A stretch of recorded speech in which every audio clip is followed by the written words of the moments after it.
وعلى آله وصحبه أجمعين. بداية نشكر الشريك الأدبي على الدعم الذي لا نهاية له، كما أتقدم بالشكر للأستاذة الشابة أفنان كردي على مبادرتها في طرح موضوع الفن والأدب، وهذا دليل على ذوقها الراقي ومذاقها الرائع في تقديم الجديد والمفيد في الساحة الأدبية لمقهى روشن. أتقدم بالشكر الجزيل لكل الحضور، كل باسمه ورسمه. الكل يعرف أن الفن والأدب هما جزءان أساسيان من الثقافة الإنسانية، يعكسان التجارب البشرية ويعبران عن الأفكار والمشاعر والقيم بأساليب إبداعية. وقد أشار الله سبحانه وتعالى في محكم التنزيل بقوله تعالى ذواتا أفنان، فأفنان هنا تعني ذواتا ألوان. ونرى أيضا في القرآن الكريم في نسقه يشيد بالفن الجميل في جانب الله سبحانه وتعالى، حيث يقول الله تعالى في محكم الكتاب بديع السماوات والأرض صنع الله الذي أتقن كل شيء. هذه مباهات بالجانب الفني في صنع الله سبحانه وتعالى في سماواته وأرضه وما فيها من عوالم تتصل بهما. كما أننا نرى أن في القرآن الكريم من الآيات التي توجهنا إلى الجمال في إبداع الكون. يقول الله سبحانه وتعالى ولقد جعلنا في السماء بروجا وزيناها للناظرين. تبارك الذي جعل في السماء بروجا وجعل فيها سراجا وقمرا منيرا. ومن هذا المنطلق أرادت ضيفتنا المتألقة من إعطاء حضورنا الكريم ومتابعينا في البث المباشر عبر الإنستغرام نظرة خاطفة على الفن. وبما أن اللغات فن، فإن ضيفتنا ستستخدم اللغة الإنجليزية في لقائها. Dear valued guests in Roshan Cafe, I would like to thank the literary partner for the boundless distinctive support. And I also would like to express my great gratitude to Ms. Afnan for being so generous to present an amazing topic in the field of literature. As we all know that art is a way for people to explore and make sense of the world. Essentially, it is any creative expression in any number of mediums, including visual arts, painting, sculpture, film, music, and literature. Based on these introductory lines, Ms. Afnan and our guests are going to explore more about art and its relationship to literature. But before we get into the boat, I would like to give a brief summary of Afnan Kurdi. Who is Afnan Kurdi? Afnan has earned her bachelor degree in the English language from Al-Qura University in the year 2020. She has too much work experience. She worked as a high school English teacher at Al-Fatah, and she taught more than 80 female students on a daily basis. She improved the students' skills drastically, and she analyzed and documented the students' progress monthly. She planned various school projects effectively, and she taught the ministry curriculum efficiently. She worked as a language instructor with the Higher Institute of Tourism and Hospitality at Al-Qura University with the cooperation of Ministry of Tourism, and this was on October 2024. She participated in many webinars, and she attended also the 6th annual Imkan Schools Conference. She completed the English writing course of Hadaf Online. As I said, she attended also many webinars and some modern business language from the Faculty of Economics and Administration in King Abdulaziz University. Of course, Afnan, mashallah, is a skillable person. She speaks English fluently. She likes to teamwork and work under pressure, and she has some computer skills. Now, the floor is for Afnan to take us together in the boat of art. Thank you, Afnan. Thank you so much for this great introduction. I couldn't have said. And why? You're the one who talked to me, right? Yes. Welcome to our event today. Okay, yes, we're gonna look at it on a surface level, but not really on the surface level. It's more like on the fun level, if I may say. So our objectives for the day are going to be, what is art? We're going to know. When we hear that word, some of our I minds got go some to museums Arabic or subtitles framed paintings. for And that. in that context, some people For think, those who don't "Nah, understand I'm not a English. big fan of art. I just don't get it." Or they think of art as something that's just for intellectuals or artsy people. But really, art is for anyone who wants to experience it. And it's often in more places than we might realize. Songs you like, movies you watch, poems, theater, even a quilt that your grandmother made. All of that and more is art. Wrong. Everyone's entitled to their own preferences and feelings when it comes to art. You know, the way you feel about your favorite song could be the same way that someone else feels about their favorite sculpture. And even though you might not like that sculpture, it can be valuable to consider why that person enjoys it so much. You may learn something about them and maybe even yourself. The term arts is really just a label. Over the years, a lot of people have tried to classify what it is or what it isn't, but that's not really what art is about. It's about your personal experience with it and the meaning that you draw from it. Everyone reacts to art differently and has the potential to grow and learn from it. It gives us the opportunity to tell stories, record history, and tap into our emotions in a way that few other things can. Goodwill Community Foundation, creating opportunities for a better life. Okay. What do you get from that video? What can you tell me about art that you saw from that video?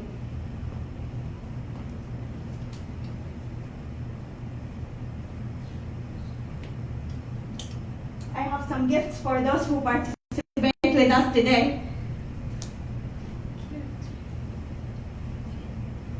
It's mostly like the things we've already talked about, but I want you to tell me just what you saw in general. It depends on your own perception to things. Excellent, Dr. Haifa. Yeah, some people look at things differently from other people. Yes, excellent. You're going to get a gift today. Yeah, of course. This is what I'm looking for. Yeah. So we'll be discussing. So art, as definition, is the expression or application of human creative skills and imagination, such as in painting, music, or even literature. So all those things are considered art, not just the painting part. Also, art is the physical representation of cultures, beliefs, and views. Because in art, we can connect between other nations and we can understand them even better, right? Imagine if there was no art in the world. How would the world be? Dull. Dull. Plain. Plain. There will be no emotions, right? It's a representation of emotions. So if we don't have it, where are we going to channel the emotions? Yes, excellent. Like without art, there will be no life, right? Right. Or we cannot enjoy the life we have. And there will be no civilization, no culture, no poetry, and no cinema or drama. I think, even civilization it says here there will be no civilization. In all time, people, the people of the cave, they used to draw. Yes. So I think It's from the beginning it's of not the time. connected to civilization. Oh. Art is not connected to civilization. I got it is not connected. In the because- past, yeah. it's not connected, but now it is part of our civilization. Yes. Right? Yes, I got your point. Yeah. Like from the ancient times, before even civilization, there was art. Exactly. Yes. They used to draw on caves on the walls, on the trees. Mm. Yeah. If you remember the story of the cave myth, yeah, those people. Yes, yes. Yeah. I got your point. Good point. It's also a historical record. Mm. When we don't have history recorded, we go for art to find out details about history. Yes. And for example, the oldest poem in history, Mm. we know the poem, but we didn't have the history to record it, and we tried to read the poem to understand the history and the culture of the people. Wow. So it is a part of our history as well. Art is a part of history. Yes. Before there was even history. Yeah. Thank you for those comments. I love them actually. Thank you. And this, I took this part from this book. It's called How Art Can Change Your Life. So this part is from that book. It says, far more than the visual stimulation, art has the power to heal, to give hope, or re-establish beliefs and attitudes, and remind us of the values that we may have forgotten. Reflecting society. Art often shows us new perspectives, expressing realities and difficulties within our communities. I love this. Yeah, it's very deep. I got it from the book. And it also can provide new ideas and insights frequently, and draws attention to what may have been overlooked and invisible.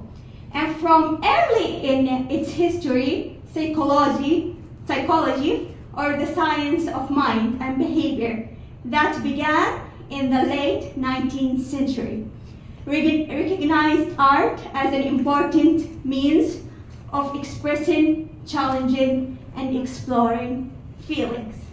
Do you agree with that? Totally. Totally, yeah. We have a quote right here. Who wants to read that quote?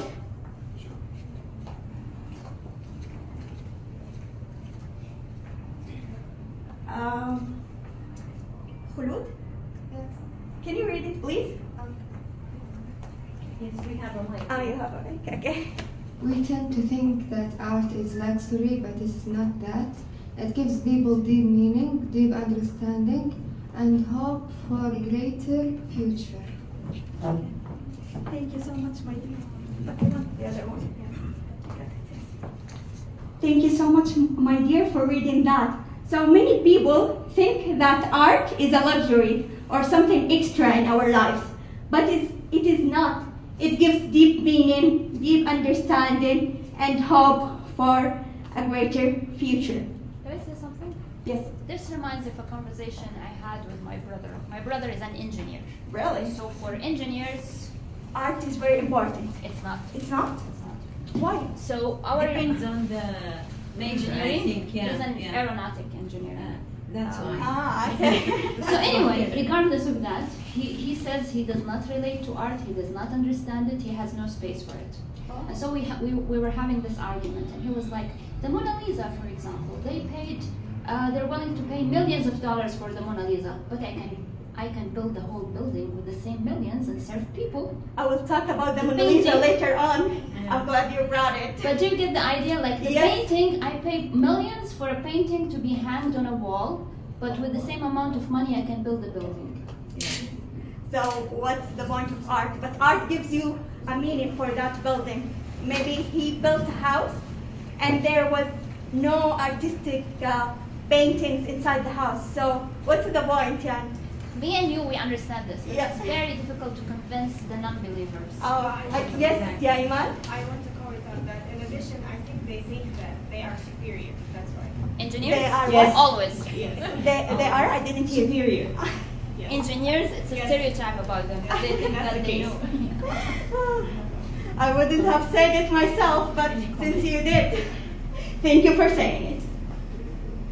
And welcome abroad, as they say.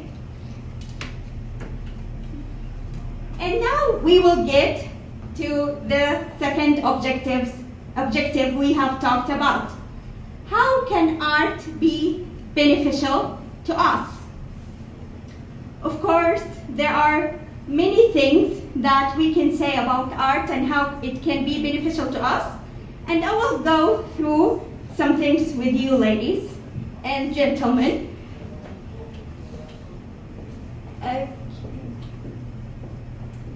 So, art is good for our mental health. Do you agree with that? Yes. Art is good for our mental health because studies have shown that art reduces the stress levels in the brain, and it reduces the cortisol hormone, which is called the stress hormone. If you know the cortisol hormone, it's called the stress hormone, and art reduces that. And it increases the dopamine level in the brain, which is called the feel-good hormone. So when you draw some painting, or you make some art, or even if you write some poem, the cortisol levels in your brain lowers, and the dopamine level increases. So it is good for your mental health.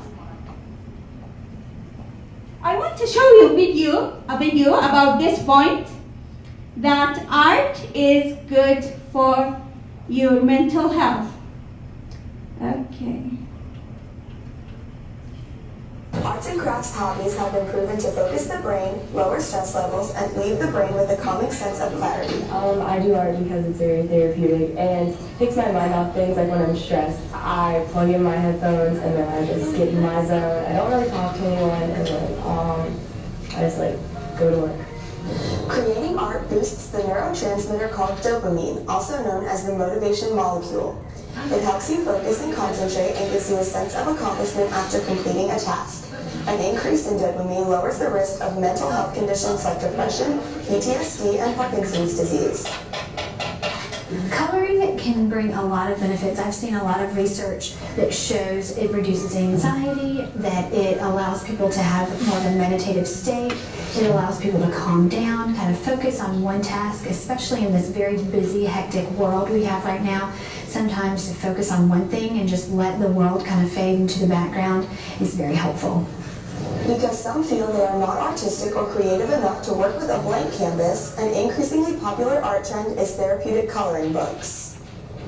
I feel very calm when I do art, and I like coloring books because it gets my mind off things, and it makes you focus on something else than what you're stressed about.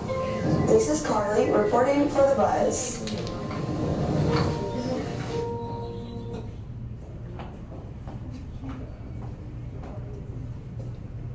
I will show you some, just a moment.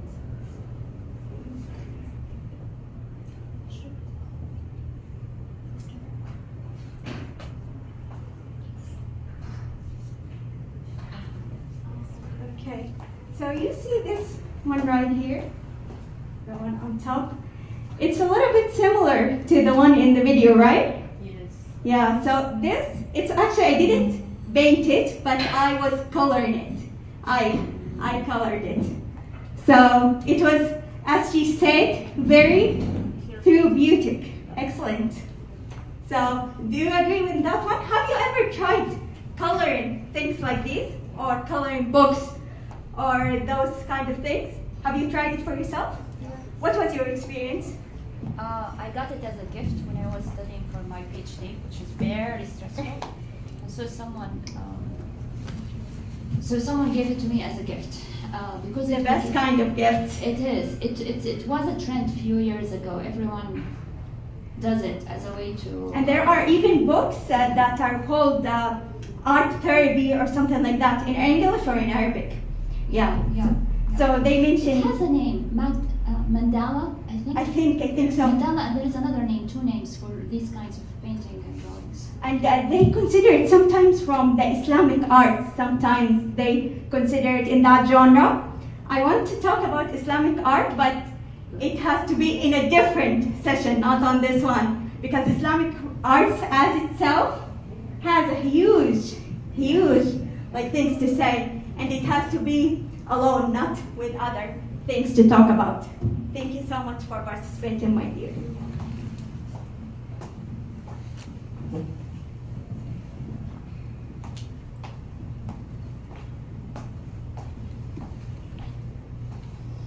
Okay, going for the next one.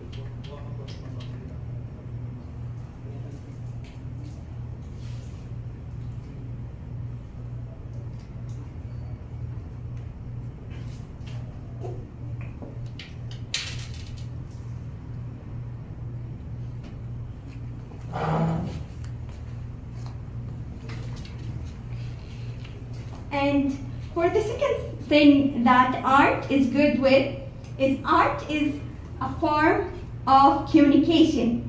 As they say, art is a bridge that connects nations and cultures. Art is like a language that connects people and brings them together, despite their differences. Yes. So it brings people together. It makes them closer, and they will have some similarities to connect each other with them. There's a quote that Leonardo da Vinci said. He said, "Beauty perishes in life, but is immortal in art." So it never fades. When you have art, it is immortal, never dies, never fades, right? By the way, Leonardo da Vinci is the one who painted the Mona Lisa. Okay, and I will talk about some other painters or famous artists. And also, art increases productivity. There is a study reveals that people who work with pictures in their workplace or desks are 17% more productive. So it's a study that shows that people who hang things in their desks, like put some art pieces or some quotes, some inspirational quotes or whatsoever, are 17% more productive. So you can tell that to your brother actually, because he thinks that art is useless. And for the studies and how the studies show, it's not. It is very important. As we said, it's not a luxury. It is very important. And complete their tasks 15% faster than those who don't use art. So I want to ask you a question. Do you hang a couple of things on your desks or in your workplace, or maybe if you study? Like something artistic, like this painting, or small things, or like this one? Yes. You do? What kind? Picture. Pictures. Pictures that inspire you. Are they like paintings or regular pictures? No. Regular. With quotes? Yes. But what are you using it for when you have these Just pictures? when I study, I looked for them and She feels inspired. Yeah, okay. Yeah. I do have also that. I put some pictures or some paintings and quotes together on my desk at work and also at home. So it helps me feel more relaxed and also to be more productive. So it is very important. Not like the people say, oh, art is not important. It doesn't do anything for us. And because it is really important and I want you to hang things around your desks, I'm going to give you some things that you can hang for those who participated, which is all of you actually. We'll start from here. so you can hang it in your desk. And eat it. There you go, my dear. Oh, you want to do it? Okay. Okay.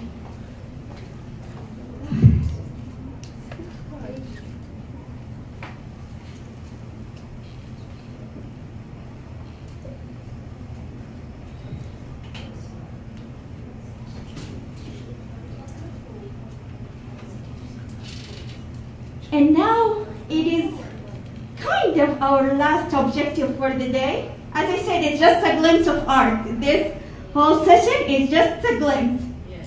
But now I want to ask you about who's your favorite artist? Who's your favorite artist? Myself. Myself. Or who's your favorite famous artist? Of course, if you say yourself, طبعا دكتورة هيفاء. It's me. It's you. The artist of your Excuse own me? life. For me, Juan Mira. One. MashaAllah, can you tell us a little introduction about him? Can you tell us a little introduction He about has his own style, which is very good for me. It's some kind of abstract, full of colors. In fact, it's very distinguished. Wow. What's his name again? Juan P.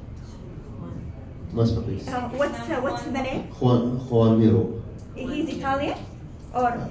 I didn't think. Maybe Italian or Spanish. I don't remember. MashaAllah, because I don't know him, I but don't he seems really nice actually.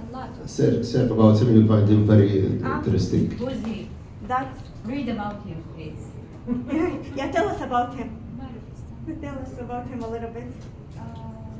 Dr. Ahmed is He's an Spanish. artist. He's Spanish. He's an He's artist, Spanish. yeah. You're an artist, mashallah. Thank you for.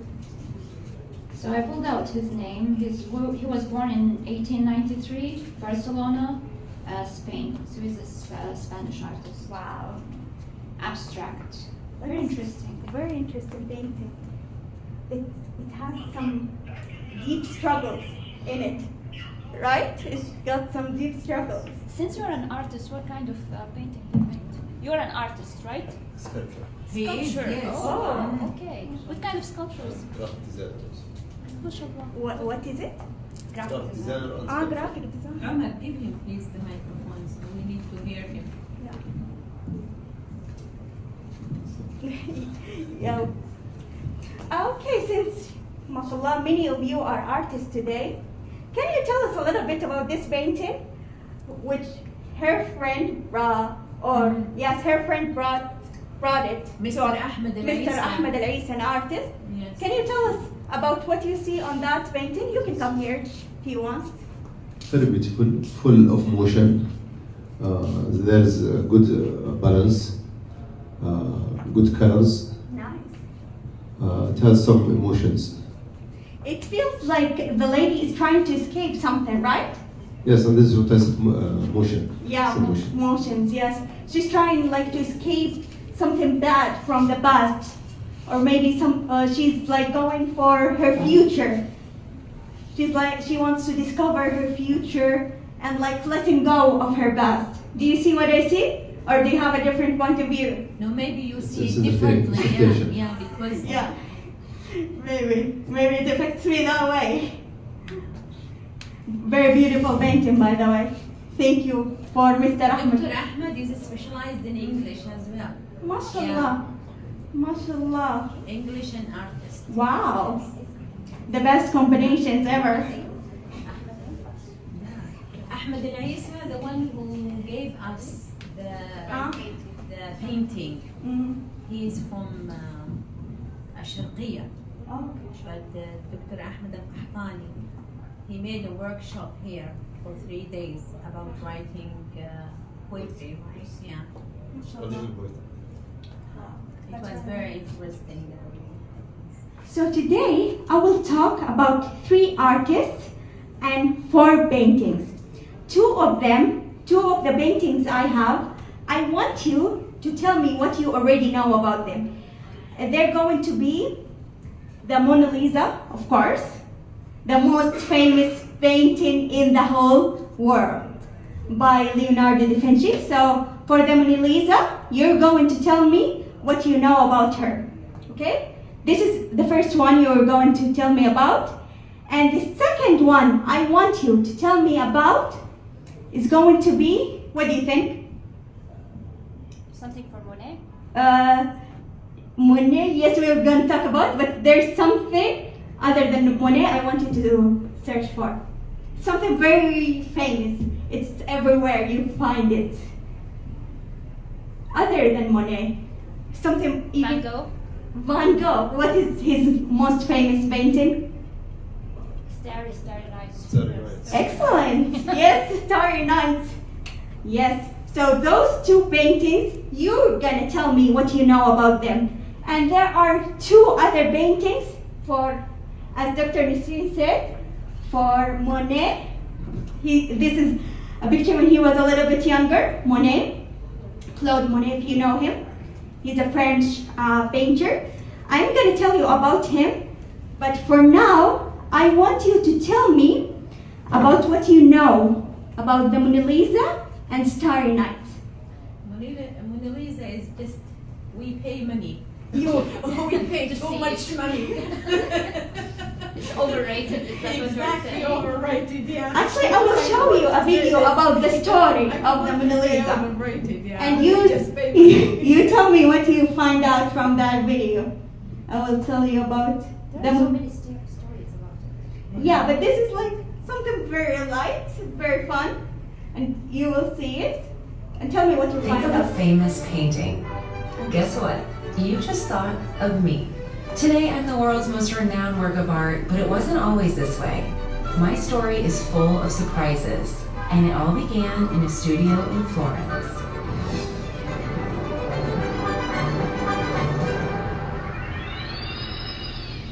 Well, here's the master himself, Leonardo da Vinci. He worked on me on and off for a few years towards the end of his career. You're a minor work, my dear. Some interesting shading, nothing more. We'll just see about that. Over the next 300 years, I hung quietly in French palaces and royal bathrooms. The things I've seen. Oh, mon Dieu! Until finally I was noticed by a man who had already made quite a name for himself. When Napoleon chose me to hang on his bedroom wall, people took notice. I look forward to sleeping with you, ma chérie. After he had his whole exile from France thing, they tossed me on a wall at the Louvre. But at this point, I was still just another Renaissance portrait. Until one night.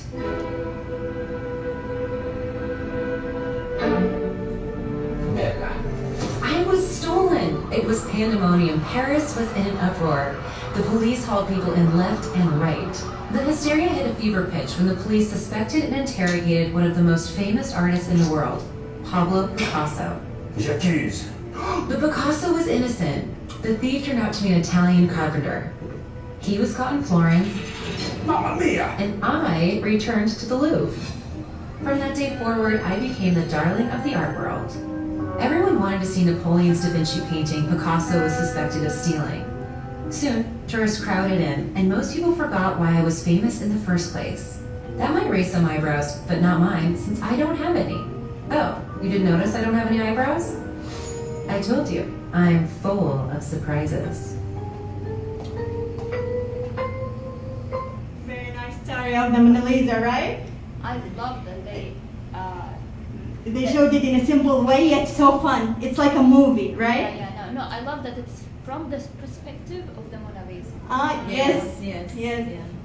Actually, before I came here, I showed my mother these like chocolates and stuff, and she told me, "Who's that in the picture? Is it you?" I told her this is the Mona Lisa. She's like the most famous painting in the whole world. It's not me. Well, I don't see that much similarities between us. Definitely, she has no eyebrows. And thankfully, I'm not her. She's not even pretty. I'm sorry.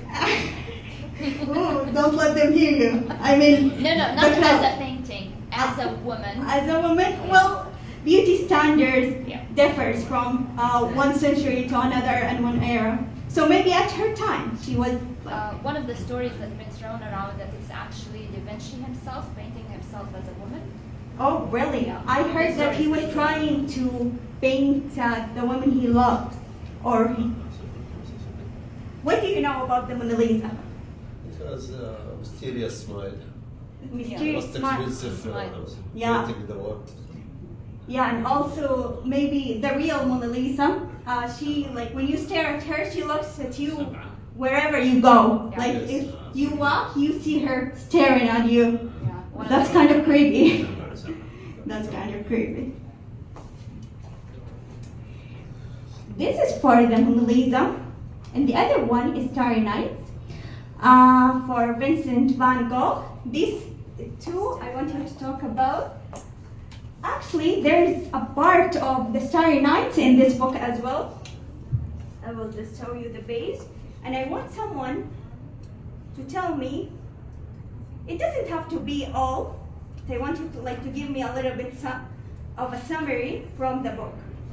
Or I have it right here as well. I have it here and also in the book.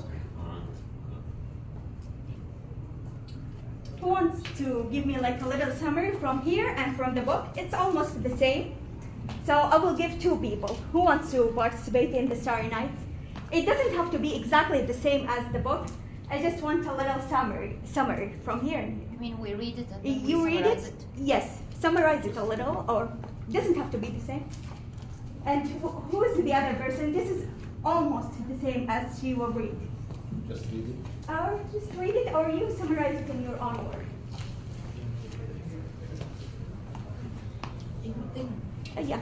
Which part do you want? Do you just want about the Starry Night? or From book? the beginning. So Van Gogh's. no, you don't have to read this one. From here, yeah. Okay.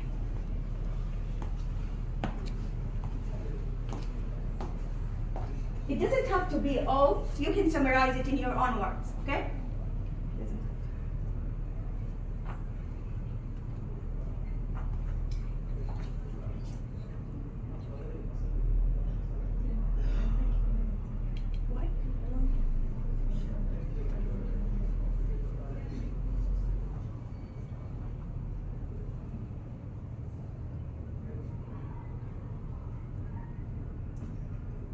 Of course, I will show you a video, a summarized video afterwards.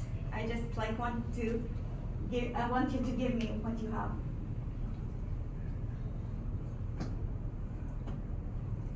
First one.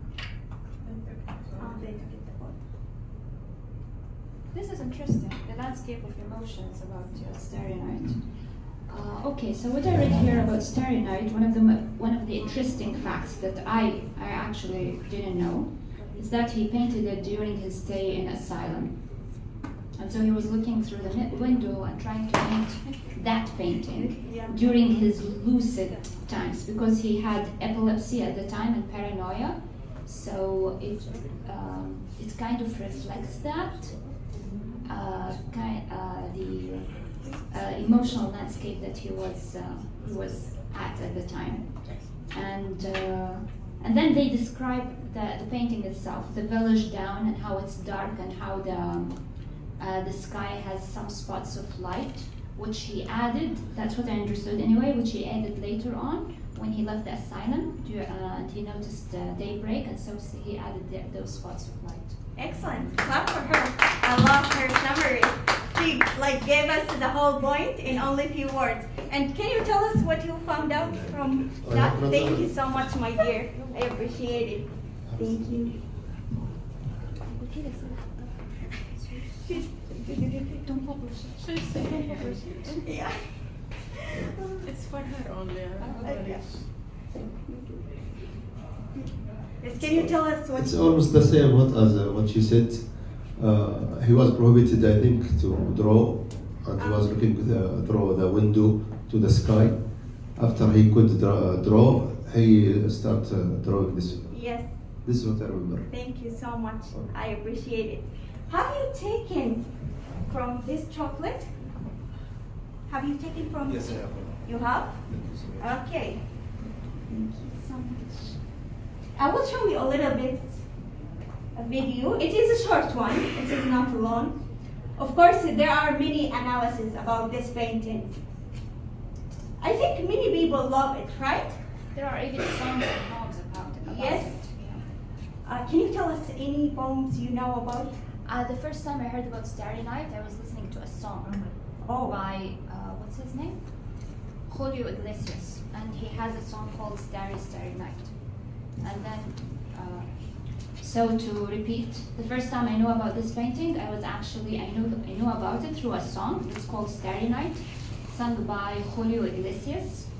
And then I think last year or something, I was looking for a connection between poetry and art, and I wanted to find something very famous to illustrate that, and I found there are many poems written. If I'm not wrong, Sylvia Plath wrote a poem about it as well. Really? Yeah. If I'm not wrong, I have to double check that part. Oh, nice.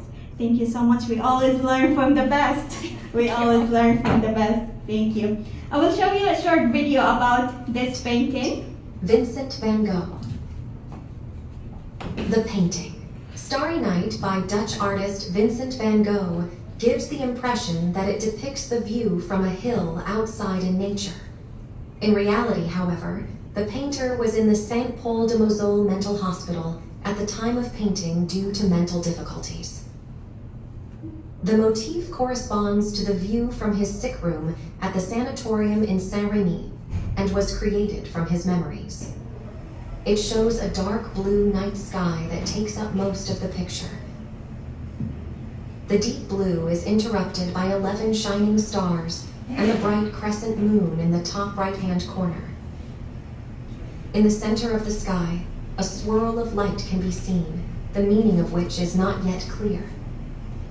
In front of a mountain landscape rests a small village, imaginatively invented by the artist to fit into the French surroundings and rather reminiscent of his Dutch homeland.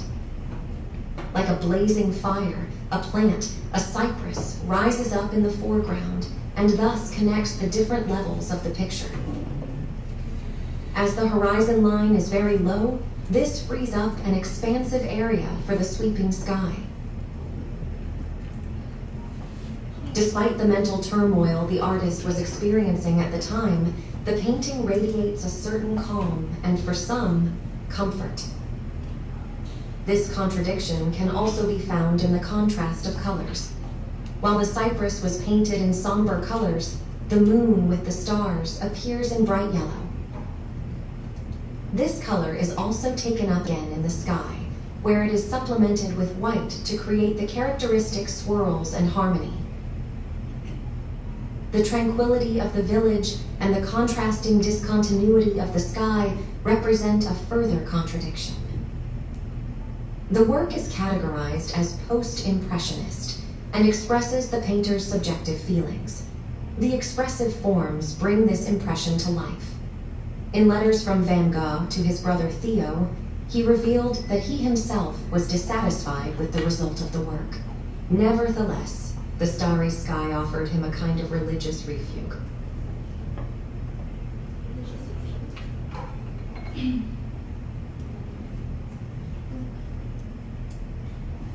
Which movement have you heard she said at the video?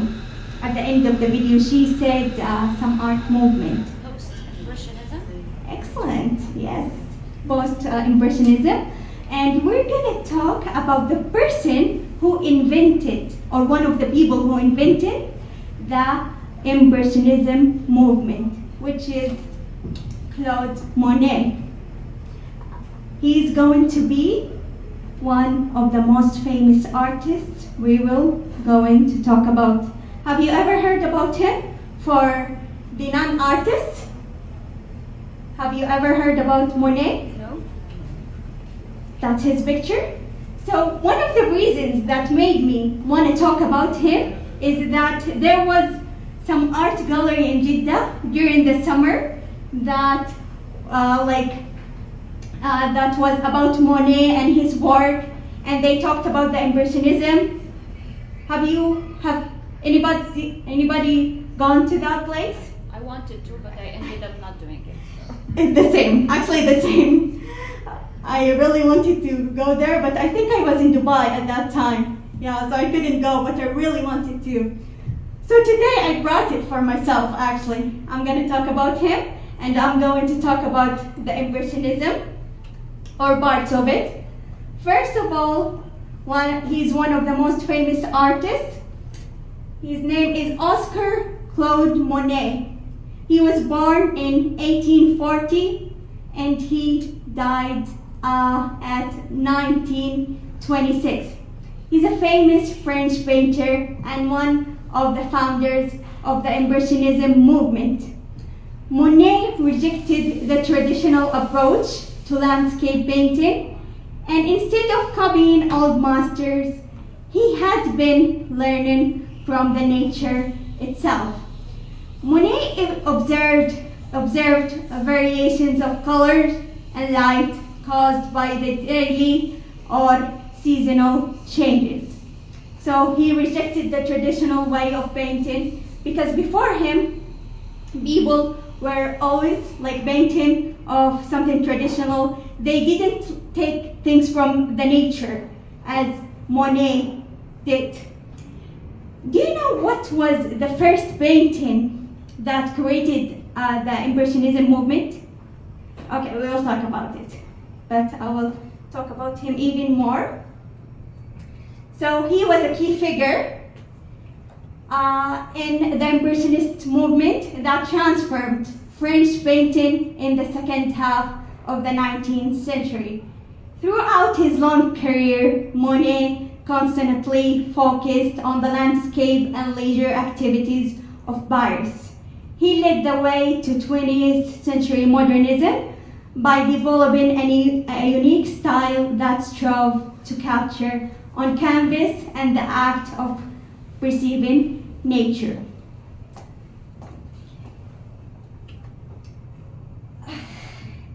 And what is the Impressionism movement? Do you know what is the Impressionism movement? Have you heard about it before today? Yes? So, Impressionism movement describes the style of painting developed in France during the mid to late 19th century. Characterization of the style include small, visible brushstrokes that offer the bare impression of form, and blended color and an emphasis on the accurate deception of the natural light. I will show you the first painting that was created in the Impressionism movement. But I will tell you before that the goal of the Impressionism movement. So Impressionism was a radical art movement. Impressionists rebelled against classical subject matter and embraced modernity, desiring to create works that reflected the world in which they lived. So they wanted to describe the real world around them with color and nature, not like the old ones who didn't use the same techniques. He said that he used blended colors and brush strokes, which are techniques of painting. Okay, this is the first painting that was created in the Impressionism movement. It was painted by Claude Monet himself, and they named the Impressionist movement for that painting. It's called Impression Sunrise. What do you see in that painting? There is a sun. There is a sun. There's a horizon. There's a... I think they call it Impressionism because you are not they are not depicting what they see literally, but they are making an impression of it. Yes, excellent. Yeah. Yes, it is not exactly the way they see it. They're making an impression about the actual things, but making an impression with it. Yeah. So it is part of it. Yeah, yes. Like they don't draw a tree literally with all the details of the tree. Instead, they use quick. Yes, the brush strokes. Brushstrokes, yeah. So they have an impression of what's there, but it's not the actual. It's not literal. visible, literal. Yeah. Yes, excellent. But it creates a soft, hazy sort of a scene. Yeah, more like a poem. I love that. Yeah, excellent. You are an artist by nature. You are an artist by nature. Do you draw, by the way? I used to. You used to? Wow. I didn't know that. So she's the point. Yeah, I know. That's I know. Of course I know that. That's the first thing I knew in my life. Yeah.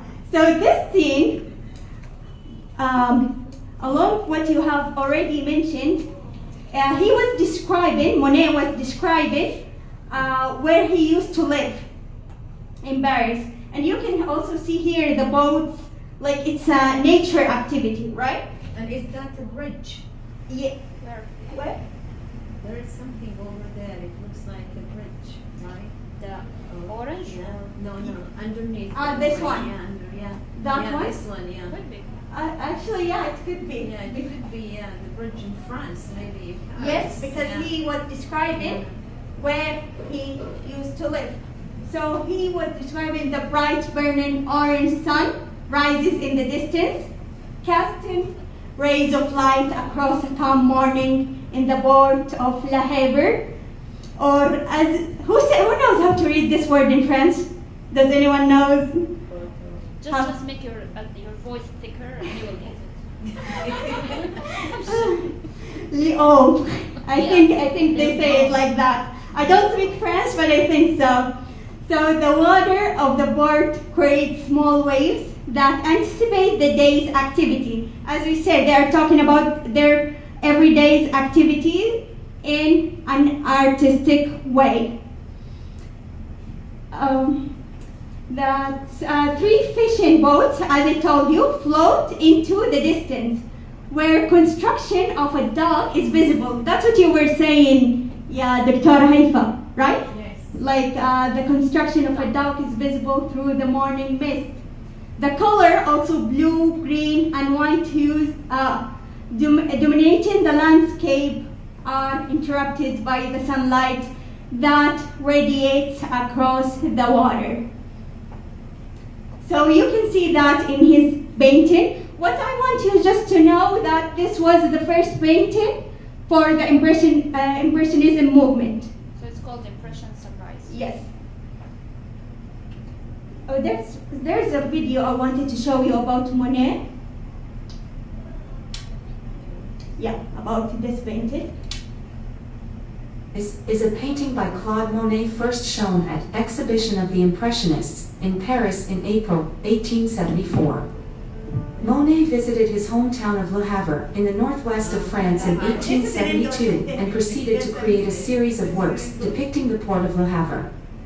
The 6 painted canvases depict the port during dawn, day, dusk, and dark, and from varying viewpoints, some from the water itself and others from a hotel room looking down over the port. Among them, Impression, Sunrise, became the most famous in the series after being debuted in April 1874 in Paris at an exhibition. Among 30 participants, the exhibition was led by Monet, Edgar Degas, Camille Pissarro, Pierre-Auguste Renoir, and Alfred Sisley, and showed over 200 works that were seen by about 4,000 people, including some rather unsympathetic critics. It depicts the port of Le Havre at sunrise, the 2 small rowboats in the foreground and the red sun being the focal elements. In the middle ground, more fishing boats are included, while in the background on the left side of the painting are clipper ships with tall masts. Behind them are other misty shapes that are not trees, but smokestacks of pack boats and steamships, while on the right in the distance are other masts and chimneys silhouetted against the sky. In order to show these features of industry, Monet eliminated existing houses on the left side of the jetty, leaving the background unobscured. Following the defeat of France in the Franco-Prussian War from 1870 to 1871, the regeneration of France was exemplified in the thriving port of Le Havre. Art historian Paul Tucker suggests that the contrast of elements like the steamboats and cranes in the background to the fishermen in the foreground represent these political implications. Quote, Monet may have seen this painting of a highly commercial site as an answer to the post-war calls for patriotic action and an art that could lead. For while it is a poem of light and atmosphere, The painting can also be seen as an ode to the power and beauty of a revitalized France, unquote. The painting is credited with inspiring the name of the Impressionist movement. Monet claimed that he titled the painting due to his hazy painting style in his depiction of the subject, quote, "They asked me for a title for the catalogue. It couldn't really be taken for a view of Le Havre, and I said, put impression," unquote. In addition to this explanation for the title of the work, art historian Paul Smith claims that Monet might have named the painting Impression to excuse his painting from accusations of being unfinished or lacking descriptive detail, but Monet received these criticisms regardless of the title. The representation of Le Havre, hometown of Monet and a center of industry and commerce, celebrates the renewed strength and beauty of the country, Monet's ultimate utopian statement. Art demonstrating France's revitalization, Monet's depiction of Le Havre's sunrise mirrors the renewal of France. That's a really nice video of the whole impression sunrise painting, right? This is actually, okay, let me just stand up. I like speaking while I'm standing, actually. I hope that doesn't bother you. No? This is our last painting for today's session. This is expressive. Yes. It is also one of the most famous Monet's painting. It's called A Woman with a Parasol. Do you know what a parasol means? Is it the umbrella she's wearing? Yes, excellent. It's used only for the sun. Yes, used only for the sun, and the origins for that word were kind of Italian French. Yes. We don't use it much in English because the origin of it was Italian French and also from Latin a little bit. So can you tell me about this painting? Or what can you tell me about the parasol in specific? Where is she holding the parasol? You see here is a kid, right? Yeah. And it looks like she's protecting the kid from the sun. Is she? It kind of like, or she is moving like, and she was crying. You don't see that, what I'm looking at? Could be. Could be. Now you mentioned it, it could be. Yeah. Could be. Because you know that in the 19th century, well, here I have one. They used the parasol itself as a common accessory in 19th century. That is a symbolic for protection, shelter, and the maternity figure in the son's life. So that's the whole point of the parasol. So she could be his nanny or his mom? She's mom. Or his mom. Yeah, she's her. Look at her dress. Yeah, Very classical. she's his mother. But she's protecting her son. Her son. She's actually the artist's wife, Camille. She stands on a hill with their son, John behind her. Monet worked quickly to record this moment, sketching the sky in a chaotic strokes of blue and gray. He left areas of canvas exposed in his haste. The grass is more densely painted in short brush strokes of green, blue, and brown. We also talked about brush strokes technique in Van Gogh, right? Because he was, as the video mentioned, most impressionist artist. Small dabs of yellow suggest butter cups. The butter cups are like this grass. Do you see it? They call it butter cups, kind of like that in painting, or in this painting in specific.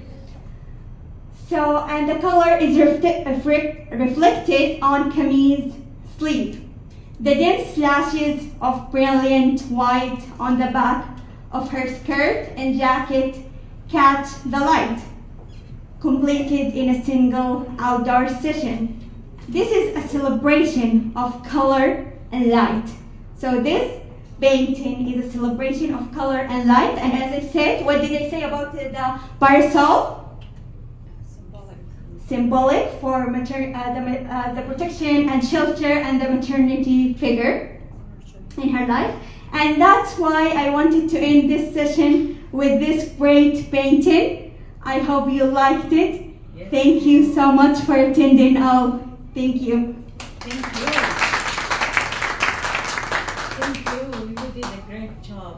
Thank you so much. I appreciate it. Thank you all for coming. It has been a pleasure to be here. It has been a pleasure to listen to you. Yes. Thank you so much, my dear. That's all I need to hear, actually.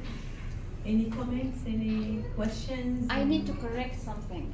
When I talked about the Starry Night, when I talked earlier about the Starry Night, that there are poems about it, one of the most famous one, not for Sylvia Plath, Anne Saxton. She has a poem called Starry Night. You can check her out. I mixed between the two because the two of them are grouped in the same school of poetry. Yes. Yeah, the confessionalist poetry. And I think they are contemporaries, both of them. Thank you so much, Dr. Nisreen. Your comments are the best I have ever heard. Oh, thank you. Thank you. I have the poem here. She can read the poem. Oh, okay. Part of it. Yeah, part of it. The town does not exist, except where one black-haired tree slips, up like a drowned woman into the hot sky. The town is silent, the night boils with 11 stars. Oh, starry, starry night, this is how I want to die. This is how I want to die. Anne Saxton.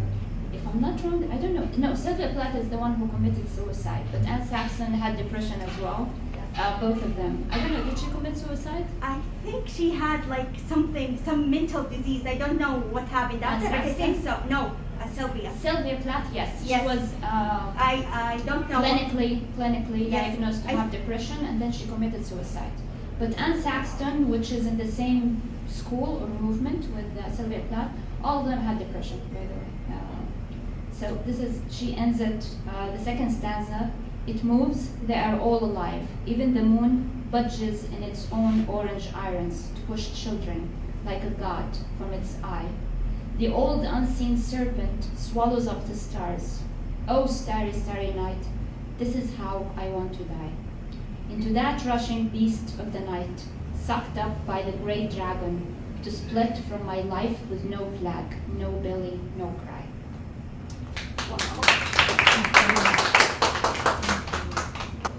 So it means they were not painters. That's why they committed suicide. But also they were not painters, and that's why they committed suicide. That's why they needed poetry. Yeah. Well, they needed poetry to survive in their lives. But poetry is a form of art, actually. But life happens. Life happens, but they survived for a long time. So thank you all for participating. I want to ask you about who didn't take from the candy or the chocolate I have. You have any questions, any comments, anything that you would like to share? No, I want this because it has for a woman with a parasol. Told you I have this, the woman with a parasol on a candy. Okay. Did you take? Yeah. Okay, take another one. Is it different? Yes. Everyone is different. Everyone. I think you need someone to paint you while you are walking with your basket. The woman with a basket. The woman with baskets. Please do that. The woman with two baskets. You took?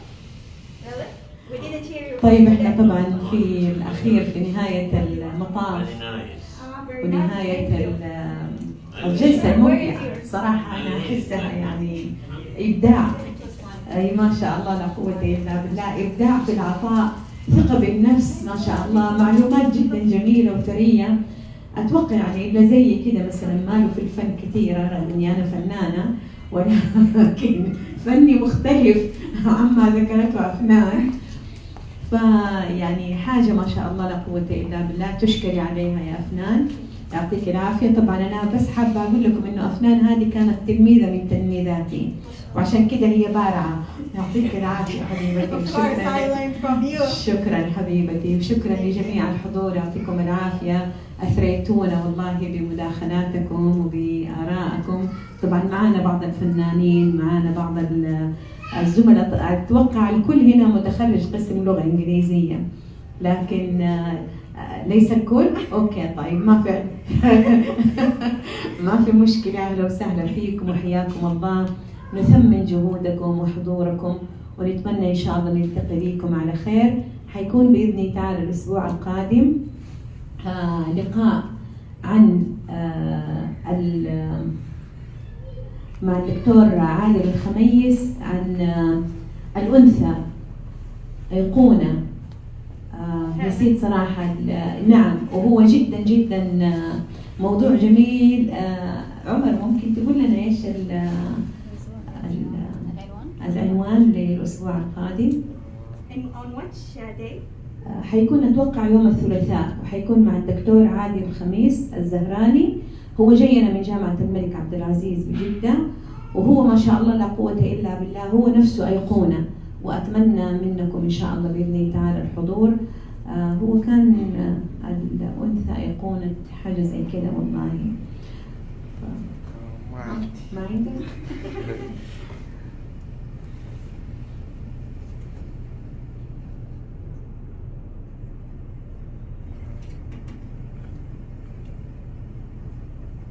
عشان كده احنا نقول لكم حطوا الإعلانات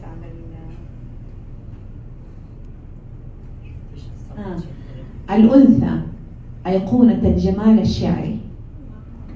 فطبعا يعني العنوان جدا جميل. نعم، حيكون يوم 14 جانوري إن شاء الله بإذن الله تعالى. نفس موعد اللقاء. أجل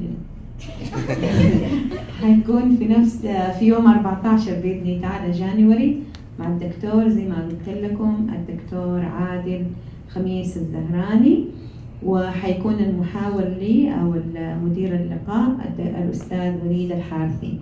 أهلا وسهلا بكم جميعا، ونتمنى حضور الجميع إن شاء الله. طبعا في نهاية اللقاء نتقدم بالشكر الجزيل للأستاذة المتألقة بنتي الجميلة أفنان. لها من اسمها نصيب، عشان كده هي اختارت تتكلم في الفن. ذواتها أفنان. تتذكري لما ذكرت الآية؟ فألوان. Thank you so much, my dear. Thank you. I appreciate it.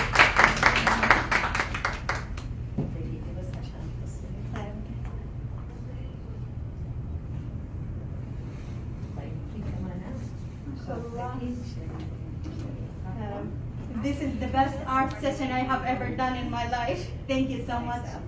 Thank you all. Thank you all for coming. I really appreciate it.